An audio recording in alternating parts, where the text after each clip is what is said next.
I don't think it was ever I just didn't love myself. There were times, obviously, be angry with yourself or frustrated with yourself or thinking, I'm not doing enough. I mean, I can remember my birthdays, to be honest with you, probably up to my 40th birthday, including my 40th birthday. You have a birthday with a 0 on it once you're over past 30, 35, sometimes 5 years on it as well. And people look at their life differently culturally. And I used to think it was bullshit. But sure enough, I would do it. I remember turning 40, and I was really, really unhappy. I was like, Jesus, I've not done enough. I've not helped enough people. I know tens of millions of people at that point already. Done all over the earth in 100+ countries at that point. But it was still kind of stuck in my head. So I would earn the love by over-delivering, change somebody's life. Like, I don't get it because somebody says, oh, I love you, Tony. I mean, I appreciate that. Or, oh, you're the greatest. It's got to be my standard. My standard's higher than their standard for me. Right? So when I get up and someone's going to kill themselves and they're suicidal and boom, turn around and they're no longer not going to kill themselves, but they're transformed, their life is there. That's when I go, okay, now we've hit the center of what I'm made for. Now, I deserve to feel this euphoric feeling within myself and appreciation. And even then, I still know it's God coming through me. I don't have the delusion it's just me. But I think sometime after 40, I finally saw the stupidity of it, and I accumulated enough that I looked at life with fresh eyes. And I could say by the time I turned 60 a year ago, I noticed it was interesting because my birthday, I didn't have an ounce of it. I was just like, how could I at this stage of my life when I've had the privilege of serving so many humans in so many contexts, from turning around, guys are going to kill themselves with PTSD to helping kids turn around to getting kids off cocaine or adults to, help people build multi-billion-dollar businesses from nothing. And when I've lived this long, I can't go by without hearing half a dozen stories a day or a dozen stories a day from people telling me how something I did changed their life. So it's not that I'm so smart now, it's just I've stacked it. By the way, though, stacking is the way you can do things. Most of us stack the negative. If you are really angry, it's not usually because it's just the moment. It's that it happened again. It's like, if you've ever lost it or overreacted to your kid or to a friend or business or even within yourself, it's because it happened again. We hit this 1, 2, 3 mini point, and then our nervous system overreacts. But what I've learned is you can stack the good. But for example, if you go into a state of really strong anger for more than 5 minutes, your immune system is suppressed between an hour and a half to 2 hours. That's a physiological fact. When no one had done any study, I started stacking good. Like, okay, let me stack a dozen great memories, feel them, see them, experience them. And I felt this biochemical change that didn't just last a half hour, an hour, or 10 minutes. It went on for a day or two. And so I think I've learned to stack the good. So just having the experience is not enough. You got to stack the good to be able to appreciate it. But I think, just come back to the main point here from my perspective, which is completely just my perspective. So I want to point that out. I think the more you find unconditional love for others, the easier it is to find in yourself. And I think the focus is serving and loving, and that's what will get you to the point where you start doing it. But if you want to speed it up, stack all the good you've done, you'll feel great about yourself. The other thing is, I try to convince nobody of anything. I have zero interest in convincing anybody that anything I say is right. Like, zero. Like, people are always like, Gary, how do you convince the clients to do social media? I'm like, I don't. I tell them what I believe. Hopefully they'll do something about it. And if not, then I can't wait to see them in 7 years when I can tell them, I told you so. I really feel like I win either way every time. I really feel like that's what happens. I'll either be historically correct and I'll razz you. All these kids that are not signing with Vayner Sports right now, right? Because me and my brother have the sports agency, and we're coming in second a lot because they're enamored, but we're still new. And this agency that's been doing it for 40 years and did it for my favorite player feels like a smarter bet. It's crazy. I love it. There's a thing that came out about Kobe and Dwayne Wade this weekend, where Dwayne Wade was talking about how he broke Kobe's nose in an all-star game, and he called him like a day later, and Kobe was like, no, I love it. I love that you broke my nose. And everyone was just talking about how crazy Kobe was, and I was like watching that video, I was like, I so understand that.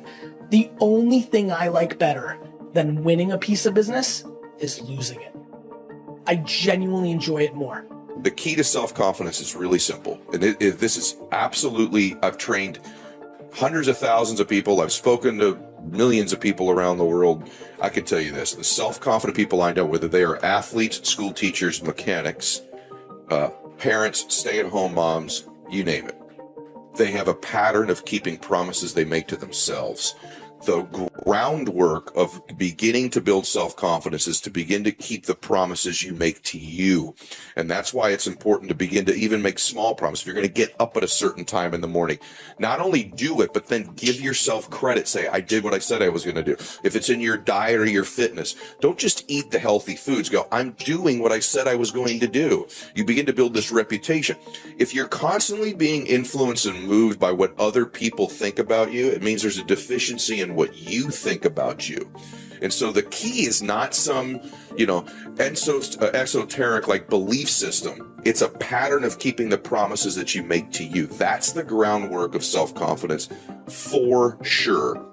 And it is a pattern. When I meet people that lack confidence, I think, let me serve you. Let's begin to keep the promises you make to you. You're so worried about, there's this addiction to other people's approval in the world, right? It's the greatest addiction today. It used to be drugs. Before that, it was alcohol. There's all these addictions, sex addictions, whatever. The number one addiction in the world today is the addiction to other people's approval. And that's because we don't approve of ourselves.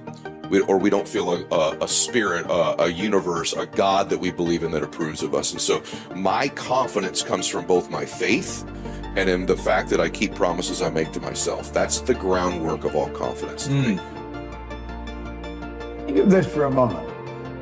Do you know that every living soul gets exactly the same amount of time?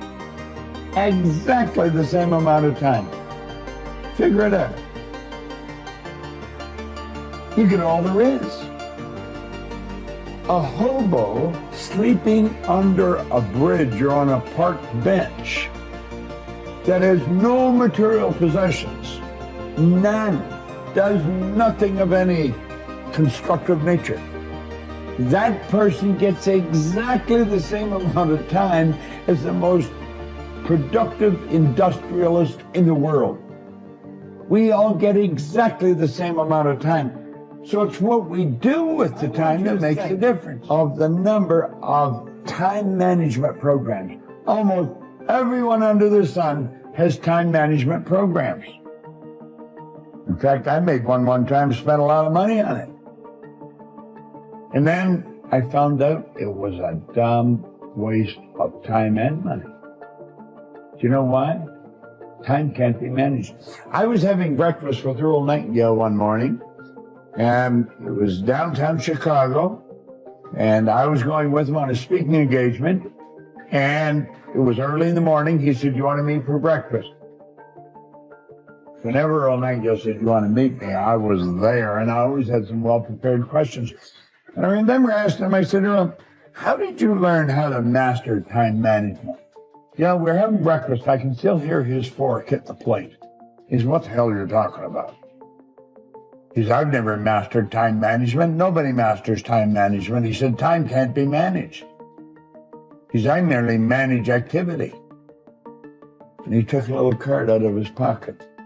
And he said, "Every night before I go to bed, I write down 6 most important things I have to do tomorrow. These are goal-achieving activities.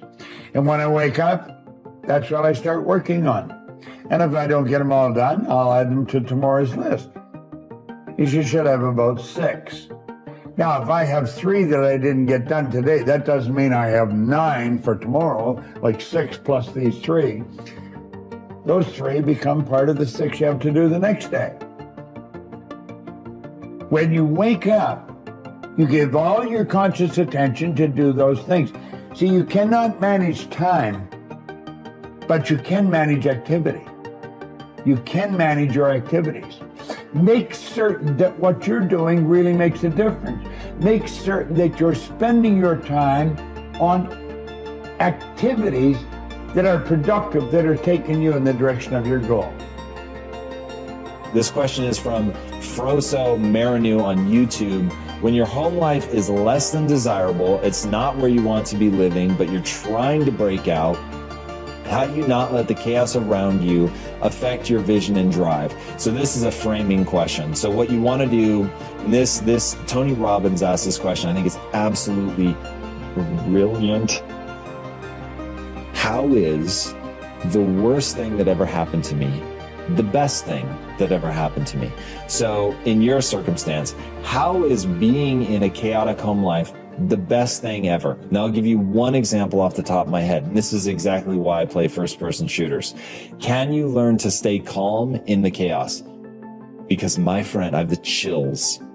If you can do that, it will serve you so well in every single area of your life, in a relationship, in business, if you want to be an athlete, if you want to play games, like whatever it is that you do, one of the things that you're going to have to become great at is letting all of the noise drift away into nothing and getting into laser focus on the thing that you're working on. Now, when I give advice like that to people, they think, well, how do I practice? The amazing news is the best thing that has ever happened to you is that you have a built-in way to do that. Your home life is mass chaos. So now you get a chance to practice. I have the chills. You get a chance to practice every day, tuning out the chaos and getting laser focused on something. That's framing. Now, there are other ways, but that one is so powerful that I will end it there. Focus on that. It is practice every day. Thank God you're living in this chaotic environment. Man, congratulations. I'm going to share a little trick with you and all viewers. You see these pencils here on my desk? I've got these all over the place. I got probably thousands of these. And I have this. This is the lowest tech thing you've ever seen, sticky note. During the day, here's one I just, this morning, I write down things I have to get done. I know it's low tech. There's all kinds of software can do this for you. I don't care. I like pulling a pencil and simply writing down, oh yeah, I got to get that thing done, and just making that note. I learned this from a very successful person years and years ago, my mother. And this note just sits here all day, and at night, if I haven't finished, and usually there's 3 or 4 I haven't done, I look at it and say, okay, tomorrow I will get this done before anything else, before, I go online, before I read anything, I go watch television, before I make any phone calls or texts or anything. I'm gonna get this thing done. And I stick it on the mirror on the right-hand side. Number 1, record bass line for track 15. All right, so I found a piece of music that I recorded back in '89. I'm working on a documentary about watch dials, which I think you're going to find interesting when I finally get it finished, but it needs the music so the editors can work with the beat of the music. And this thing I recorded in '89 does not have any bass, and I didn't play bass back then. Now I do, so I'm going to go back in the studio and lay down the bass track for track 15.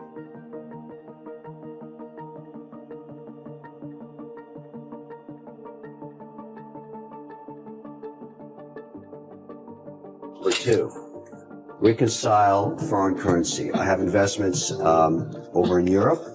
And each month I reconcile to the currency to figure out how much of the performance was gained or lost by the change in the currency rates. So I want to do that this morning. It's important to get that done for last month because, if you don't have that information, you can't make moves. And number 3, tape questions 4 and 5 for Tax Hive. Tax Hive is a new business I've got involved in as an investor and also as a spokesperson. This is a company that helps small business with their taxes and payrolls, very important in my portfolio companies. So I'm recording some messages, and 4 and 5 have to be done today, so I'm going to go into the studio and record those. Great take. That's the one. Before I do anything else today, these 3 puppies are going to get done. And that is how you get super productive. And you don't let anything distract you. You don't take a phone call, you don't do emails, you don't do anything. You get the things done that you made the priorities the night before. Do it every day. Try it. It's fantastic. Look at this low tech. Low tech, you write it down on a piece of paper, stick it on the mirror. Come on, it works. The best lesson for me was coming back from what happened. So what happens very often is that there's no way to really feel like, how do you put value on what you're doing? You then only have money is the only barometer of what you're doing. Say, money's like alcohol. It amplifies you. It doesn't change you. If someone's an asshole and they drink, they're a giant asshole when they drink. If someone's an awesome, funny person, when they drink, they're the life of the party, right? Money's very similar. It's not going to make you anything that you're not, but it'll make you more of what you are. You want something, but you forget the most important thing, which is know why you want it. Know why you want it. It's really just using belief to affect reality in a positive way. Fear is a dangerous obstacle in part because we may fail to admit its existence. Fear needs to be recognized and managed properly, or it becomes an anchor. And when you can see your life as a long journey, and that you know what it demands, then you'll stay the course. And my point is take accountability for your actions. You can take all the credit in the world for the things that you do right, as long as you also take responsibility for the things you do wrong. It must be a balanced equation. You don't get it one way and not the other. You get to take credit when you also take accountability.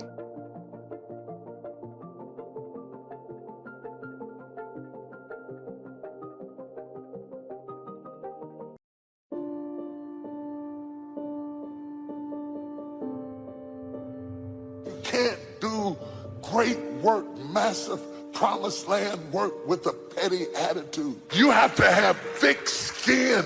You have to be strong. You have to have some things in place that protect you, because if you're not careful, the offense will become a distraction and you'll put all your energy into settling the offense rather than focusing on the mission, and you'll give up on your calling and come down off your wall to have an argument with how you feel, and you think you got the victory, but you lost it because the disruption was a distraction from the purpose of your life. So you be ye steadfast, unmovable, always abounding in the work of the Lord.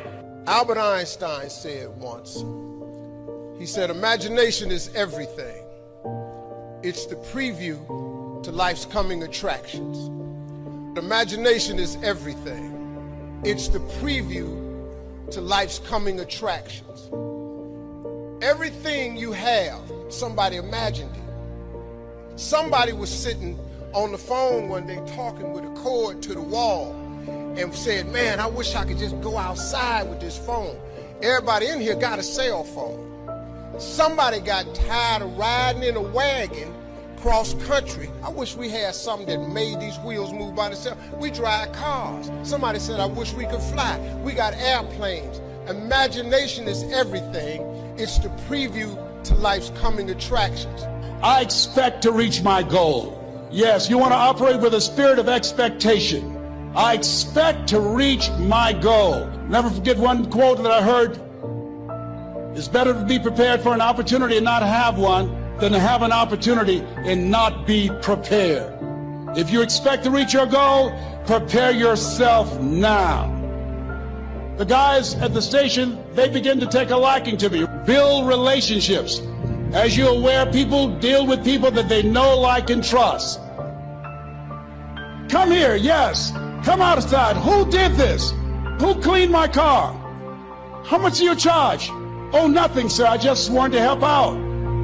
I was providing more service than I got paid for. I was building relationships. The crows are going to crow, make a lot of noise. The chickens are going to peck. There's going to be gossip, jealousy, criticism. People will have plenty of opinions about how you are to run your life, what you should wear, what you spend your money on, how you should raise your children. Successful people are so focused on their goals, their dreams, they don't pay attention to the crows. Quit letting that poison get in your spirit. You have a destiny to fulfill. God has given you the gift of life. He could have chosen anyone to be here at this time, but He chose you and me. Let's make the most of this day. How much time are you wasting offended, upset, letting difficult people steal your joy? It's time to get focused. Tune out all the negative and run your race with purpose. 2 Kings chapter 2, Elisha was traveling from Jericho to Bethel. As he was walking down the road, these young men came out and started making fun of him because he was bald. They said in verse 23, "Get out of here, you bald head," mocking him again and again. It's in the scripture, "Go away, baldy." Elisha could have been upset, offended. He and his men were bigger, stronger. He could have gone over there and straightened them out, but he didn't take the bait. He said, in effect, "I'm going to stay in peace and let God fight my battles."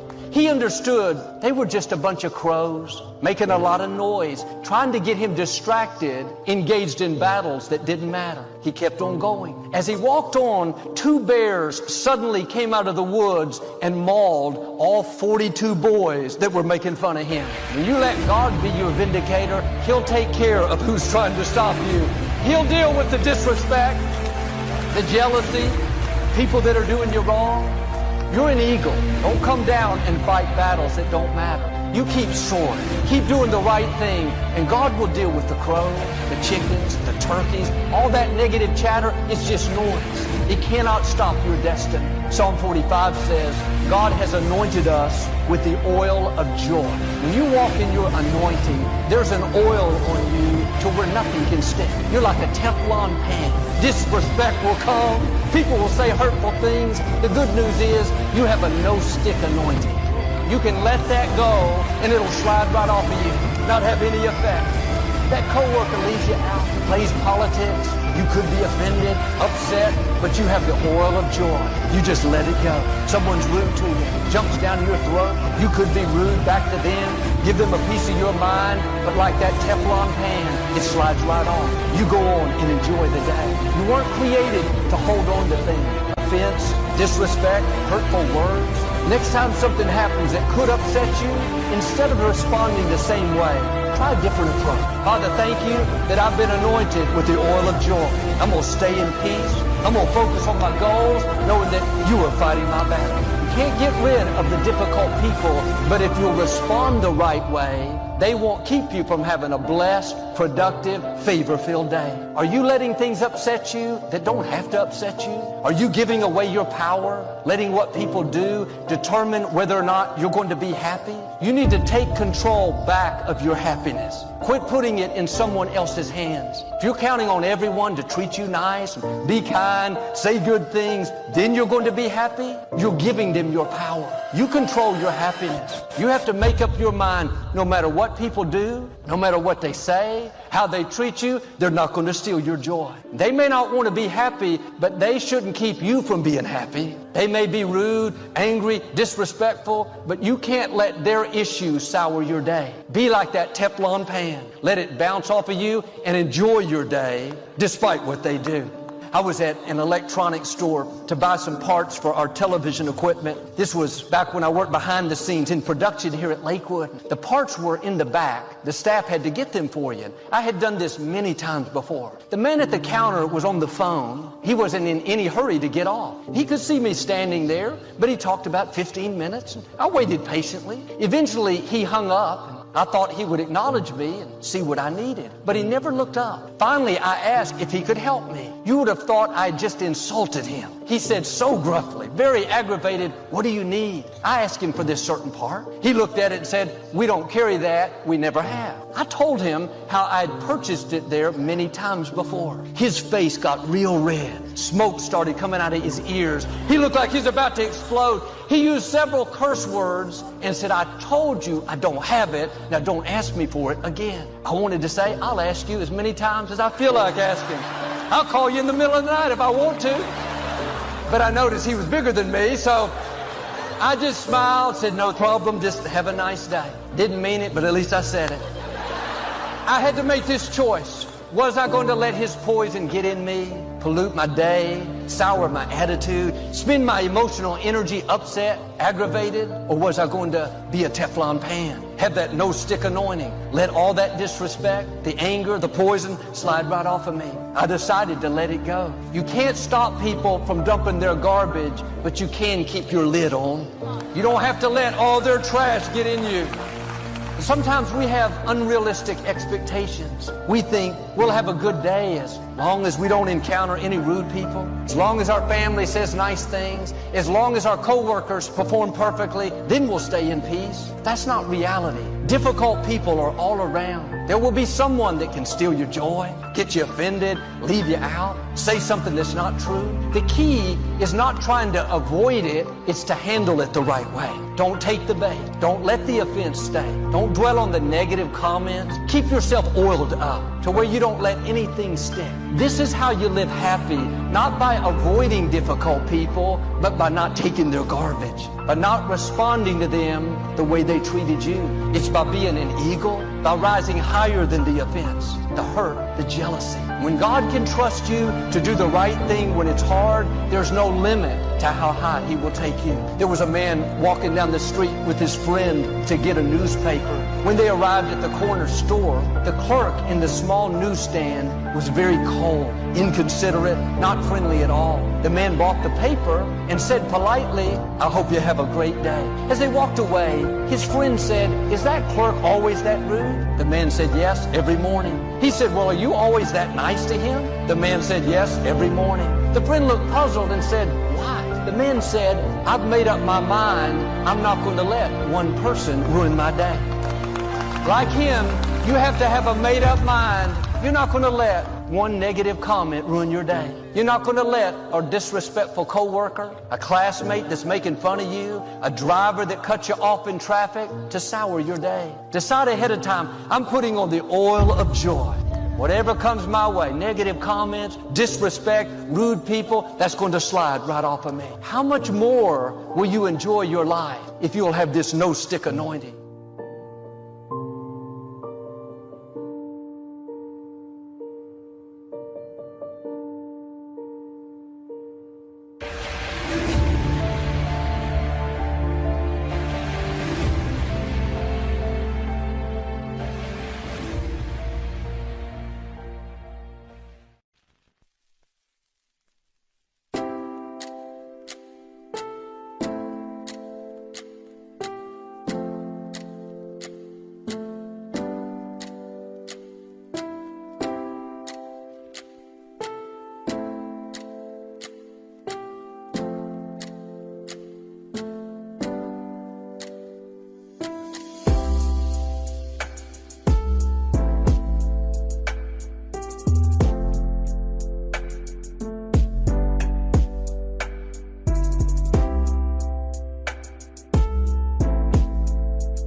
and expect to have an extraordinary life. It's not going to happen.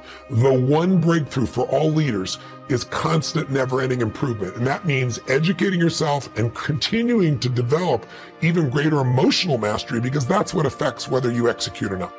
Breakdowns, it's certainly not something I experience. It's not because I'm so talented or so brilliant or so fearless. It's just, you're like an athlete. You're an athlete. Yeah. You're in shape. Yeah. Right? You're not going to have a reaction in your body like somebody who doesn't take care of themselves. Right. So, I don't believe in emotional intelligence. I think it's useful, but I'm more interested in emotional fitness, because intelligence is a capability. Fitness is a state of readiness. Interesting. If you are fit, you can take that demand right now and you can deal with it. You can deal with that physical stress, that emotional stress.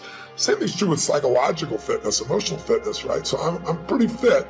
And part of that is not because I'm so smart. Part of it is that I've taught this for decades. I remember I had a woman who came to one of my seminars in I don't know, early 80s probably, and she would run in this room, 5,000, 10,000 people. I think it was, she went a couple of 10,000 person events, and she would get in this front row and fight her way through there.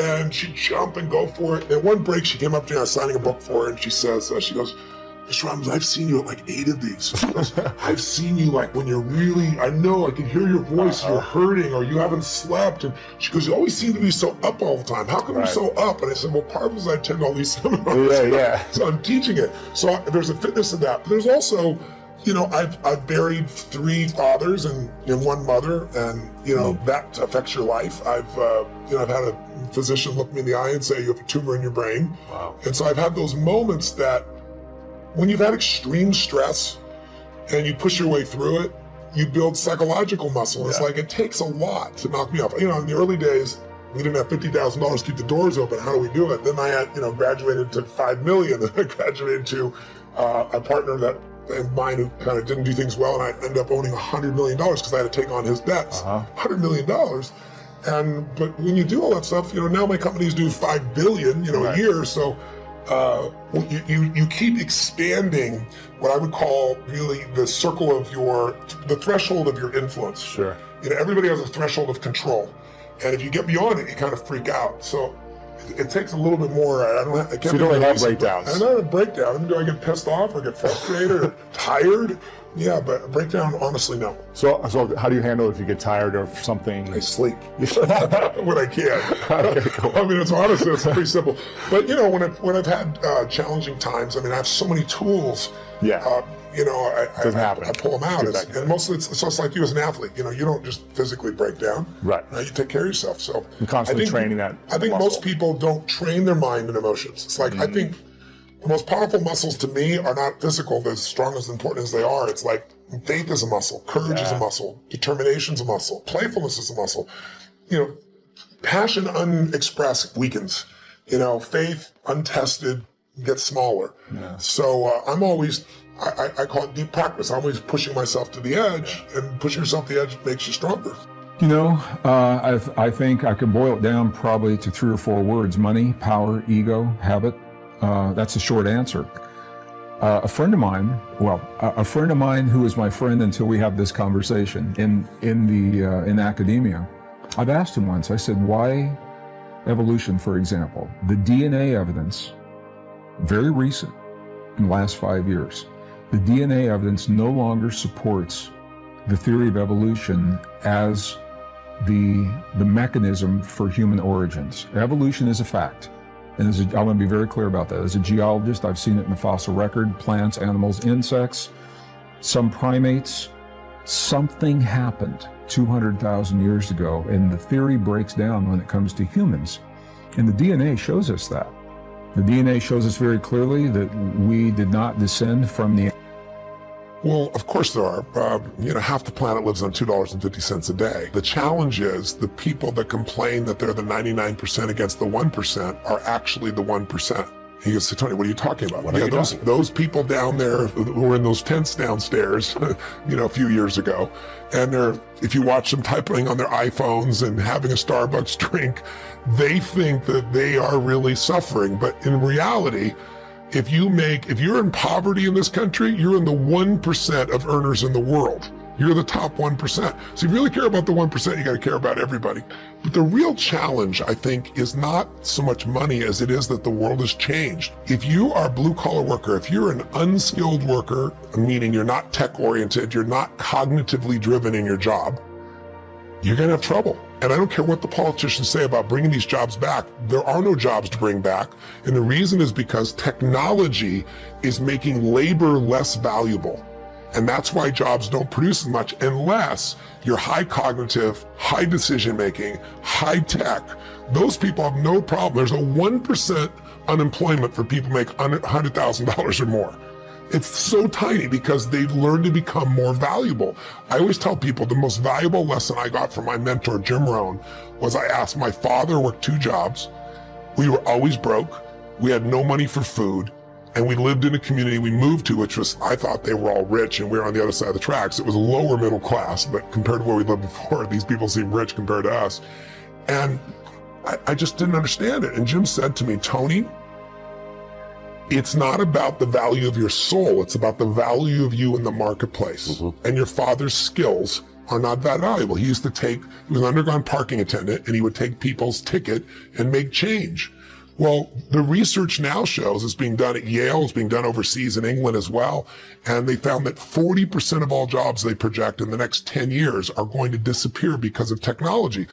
It's going to be replaced by an algorithm, it's going to be changed. You know, all these guys on Wall Street, you're seeing all these algorithms take over and they're getting rid of all these traders, right? It's changing radically in these hedge funds.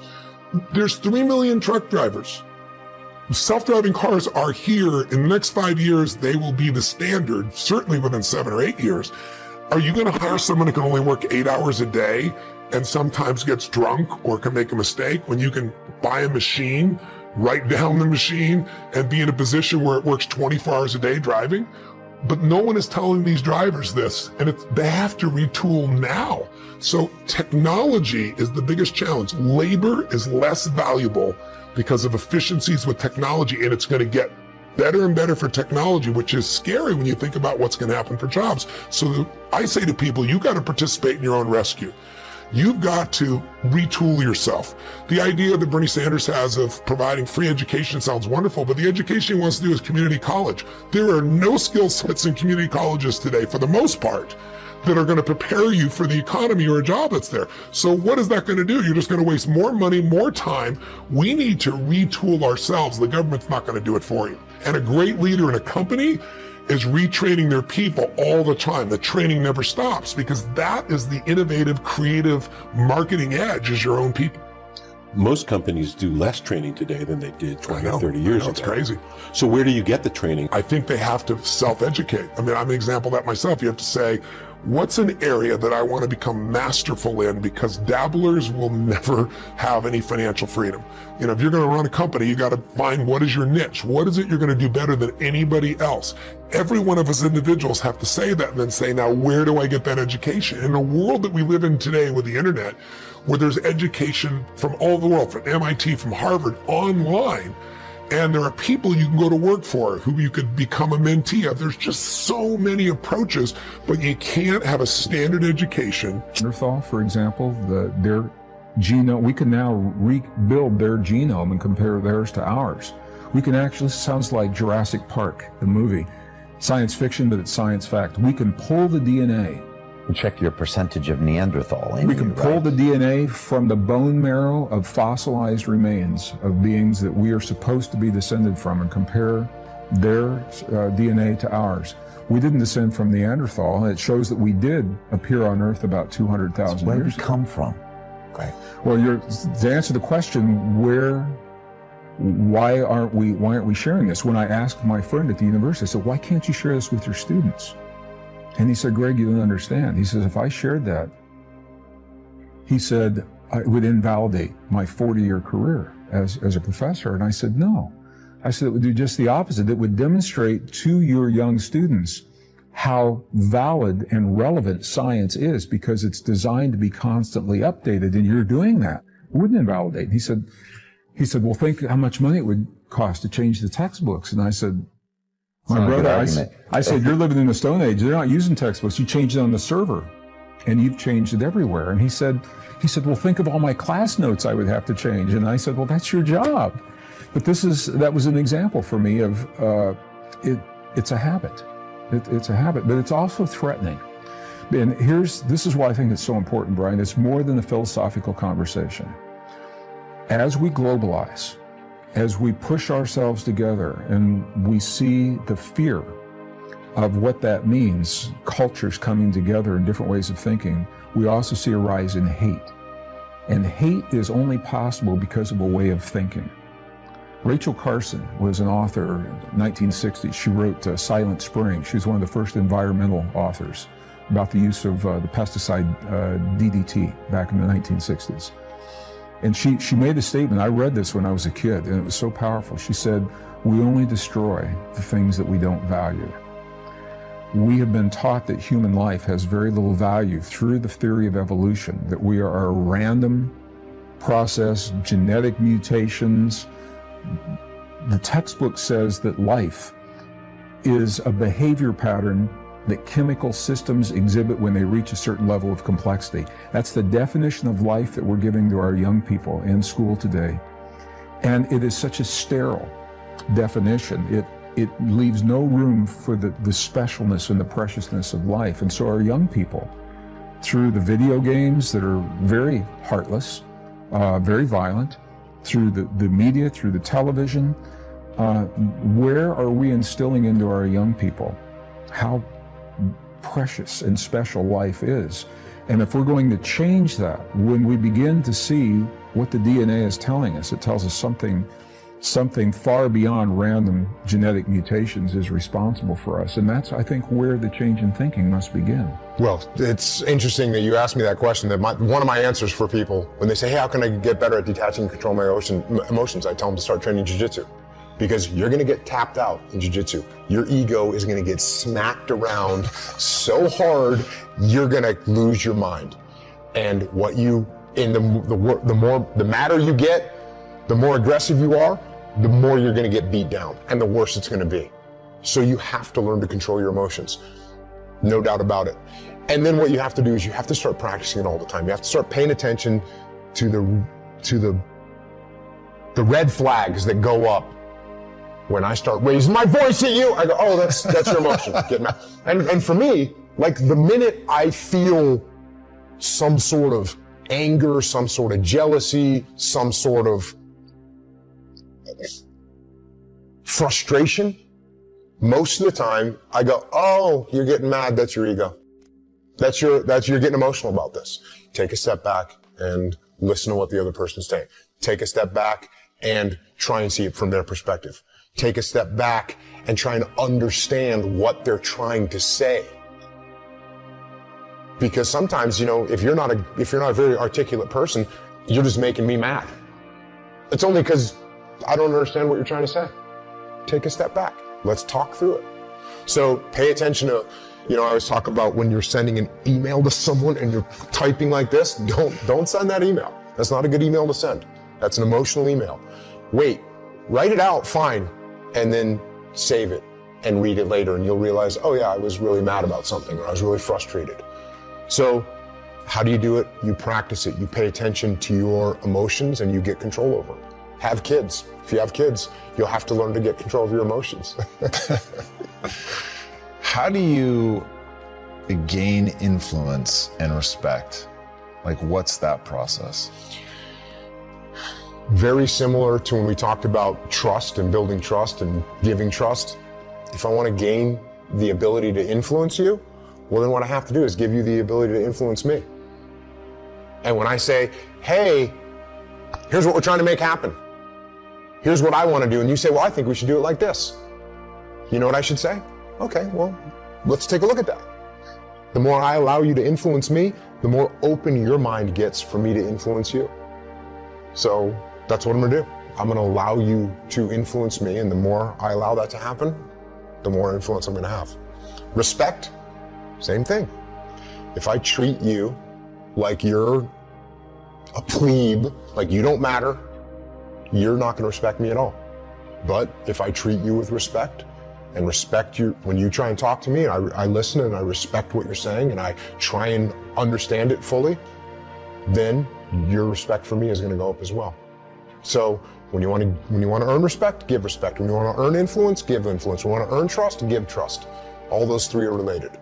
Whatever position you're at, you want to be the bull. And I don't care if you're in the mail room or if you're the person behind that camera, that I'm going to be better than anybody else with that camera, and I'm going to be the best mail carrier and the person who comes up and is the most organized and does it the most professional way. You can be the bull at any position you're doing, and it's just telling yourself, I'm going to do this better than anybody else. I don't care what the job is. I don't care what you do. You be the bull at what you do. It's just the sport of this is what I do every day.